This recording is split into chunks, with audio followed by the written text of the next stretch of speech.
इस सेक्टर से किसानों को किस तरह का लाभ हुआ है, ये एक महत्वपूर्ण पहलू उभर कर सामने आया है। इस मुद्दे को आप कैसे देखते हैं रोजगार सृजन और निर्यात की दृष्टि से? मैं अगर आपको छोटा सा ही एग्जांपल बताऊंगा, जो हम लोग अभी जो PLI SFPI प्रोग्राम की बात कर रहे हैं कि जी। उत्पादन आधारित, जो एक तरह से मैं ये कहूंगा कि उसको स्कीम को जो चलाया गया है, उसके तहत जब से ये योजना चली 2021 के बाद से इसका इतना फायदा मिला कि अभी 3.3 लाख जो है मैं लोगों को जो है इसका रोजगार मिला है। और हमारी जो क्षमता है वो बड़ी है, और करीब करीब 34 लाख मीट्रिक टन मैं ये कहूंगा कि उसका जो उसमें बढ़ोतरी हुई है जो प्रोसेसिंग का है, क्योंकि प्रोसेसिंग को बढ़ावा देने की जरूरत है। और हमें निर्यात भी, जैसे निर्यात की भी बात कर रहे थे, वो करीब करीब 13% से बढ़कर 20% तक जो है इसका निर्यात में भी बढ़ोतरी हुई है।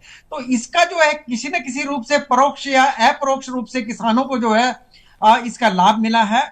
और इसमें मैं ये कहूंगा कि बहुत सारे ऐसे किसानों के एग्जाम्पल मैं अभी भी मेरे जहन में है, जैसे कि बेबी कॉर्न का उत्पादन करके उसको कैन उसमें करके उसको आगे बेचना। प्याज प्याज का जो है कुछ खास किस्में हैं जिनको उसके जो फ्लेक्स बना करके डिहाइड्रेट करके जो है निर्यात कर रहे हैं, तो निर्यात को बढ़ावा मिल रहा है। चाहे हमारे फ्रेश फ्रूट्स एंड वेजिटेबल है, उनका तो साथ साथ में उत्पादन है ही है, लेकिन प्रोसेसिंग को भी जो है साथ लेकर के चलने की जरूरत है। क्योंकि इसके बिना जो हमारी ये जो कंप्लीट जो वैल्यू चेन है वो पूरी नहीं होती, क्योंकि बहुत सारी जगह फूड प्रोसेसिंग के भी प्रोडक्ट हैं जिनकी जरूरत पड़ती है। और जब हमारे पास कच्चा माल उत्पादन जब किसान के पास अधिक होता है तो वो उसकी जो शेल्फ लाइफ भी कम होती है। बहुत सारे ऐसे फल हैं, सब्जियां हैं जिनकी शेल्फ लाइफ कम है, तो उनको प्रोसेसिंग में लाने की जरूरत है, जिससे कि किसान को निश्चित रूप से सीधा लाभ मिलेगा और वो प्रोसेसिंग में जाएगा तो किसान को फायदा मिलेगा। जो क्लस्टर अप्रोच फॉलो की गई, और वो cluster approach food processing industry ने भी फॉलो किया है, जी। कि जहां जहां किसानों के प्रोडक्शन के क्लस्टर हैं उनके आसपास ही फूड प्रोसेसिंग प्लांट जो है बनाए जाएं। तो वो जी। जो फूड प्रोसेसिंग प्लांट बनते हैं तो वो जो कच्चा किसानों ने पैदा किया उसको निश्चित रूप से जो है उसका मूल्य मिलेगा, क्योंकि वो फूड प्रोसेसिंग वहां पर एक तरह से टेकर वहां पर अवेलेबल है, और वो एक तरह से ब्रांडिंग कर रहा है। फार्मर प्रोड्यूसर कंपनियां भी अब तो बाहर आ रही है निकल करके, जो प्रोसेसिंग के लिए भी जो है वो काम कर रही हैं, और वो अपनी ब्रांडिंग भी कर रहे हैं।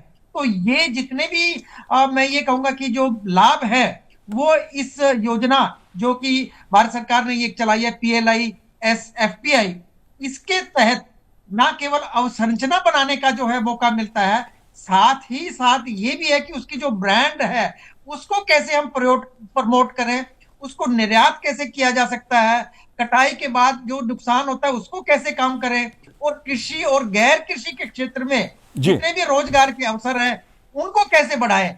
यही नहीं, साथ साथ और भी कई चीजें हैं, जिसमें भंडारण की बात है कि स्टोरेज है, स्टोरेज की कैपेसिटी कितनी बढ़नी चाहिए, परिवहन ट्रांसपोर्ट जो है उसको भी जो है इसमें रखा गया है। जी। और बाजार के साथ जी। योजना का मैं ये कहूंगा कि बड़ा ही आकर्षण बिंदु है, जिसमें कि बाजार का जो संपर्क है उसको भी निर्माण करने में जो है लाभ मिलता है। और सरकार ने बड़ा अच्छा स्लोगन भी चलाया कि खेत के द्वार से खुदरा बाजार तक कैसे पहुंचेंगे। तो फूड प्रोसेसिंग जो है एक बहुत बड़ा रोल जो है उसमें प्ले कर रही है, जिसमें कि एक कुशल आपूर्ति श्रृंखला जो है निकल करके जी सामने बिल्कुल। आएगी।